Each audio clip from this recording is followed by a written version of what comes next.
Next up, we got my sleeper pick for brisket, Simply Marvelous Peppered Cow.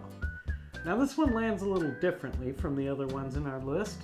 Ms. Freak, tell them about it. Yeah, the flavor profile. We gave this one a 4-2-4-4 in our flavor guide testing. So those numbers are definitely going to suggest a boldness, and you definitely get that with salt, savories, and black pepper. But there's more. Yeah, there's something else going on here, and I describe it as a citric lemony twang, and it really serves for a brisket in particular to brighten that thing up.